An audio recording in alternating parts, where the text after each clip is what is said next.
ওফস! যা ঠান্ডা পড়েছে না? আজকে এই ঠান্ডার সিজনে কিন্তু আমি একটা গরম, গরম ধোয়া ওঠা স্যুপ বানিয়ে ফেলি এবং সেটা খুব ঝটপট। আপনারাও সহজে যে কেউই এটা বানাতে পারবেন। তো এখানে ২ প্যাকেট স্যুপের প্যাকেট আমি নিয়েছি।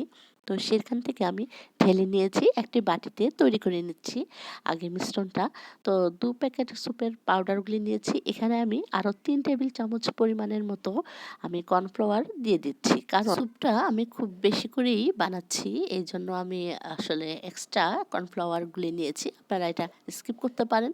তো আমি ৩ টেবিল চামচ পরিমাণের মতো কর্নফ্লাওয়ার দেওয়ার পরে এখানে আমি আরও ২ টেবিল চামচ পরিমাণের মতো সয়া সস দিয়ে দিচ্ছি। আর ৩ টেবিল চামচ পরিমাণের মতো টমেটো সস সাথে চিলি মিক্সড করা। এই টমেটো সসটা একটু ঝাল, ঝাল টাইপের, তাই আমি এটা দিয়ে দিয়েছি ৩ টেবিল চামচ। আর ৩ প্যাকেট ছোট মিনি সাইজের আমার কাছে ছিল চিলি সস।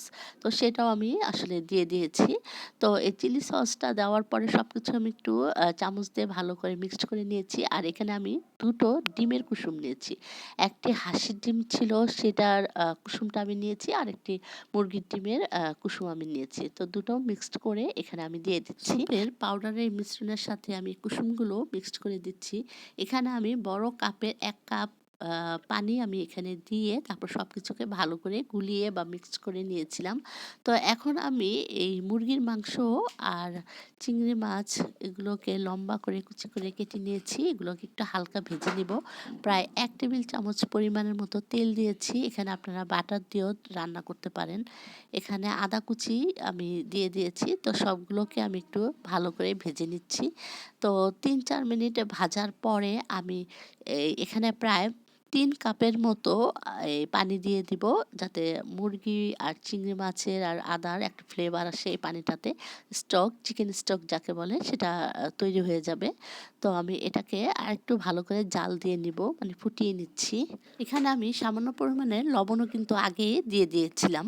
তো এখন আমি পানিটা যখন একটু ফুটে আসবে তখন আমি লেমন গ্রাস আসলে আমার বাগানেই বা ছাদ বাগানে আছে। তো সেখান থেকে আমি নিয়ে কয়েকটি লেমন গ্রাস আমি ছোট, ছোট টুকরো করে কেটে দিয়েছি।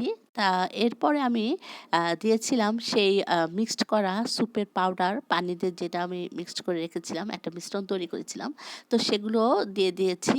তারপর দিয়েছি সামান্য পরিমাণে প্রায় ১/২ চা চামচের মতো এখানে আমি অরিগ্যানো দিয়েছি একটু ফ্লেভার আসার জন্য। আর ২ টো কাঁচা মরিচ আস্ত দিয়ে দিয়েছি। সঙ্গে আরও দিচ্ছি ২ চা চামচ ভিনেগার আর ২ চা চামচ চিনি আর স্বাদমতো লবণ। তারপর সবকিছুকে ভালো করে আমি একটু মিক্সড করে নেড়ে-চেড়ে আরও কিছুক্ষণ জাল দিব। স্যুপটি নামানোর ৫ মিনিট আগে আমি ১ চা চামচ পরিমাণের মতো লেবুর রস দিয়ে একটু নেড়ে-চেড়ে তারপর কিছুক্ষণ পর নামিয়ে নেব। এরপর আর কিছুই দিব না। এই তো ঠান্ডা, ঠান্ডা দিনে গরম ধোয়া ওঠা থাই স্যুপ কার না খেতে ভালো লাগে বলুন তো?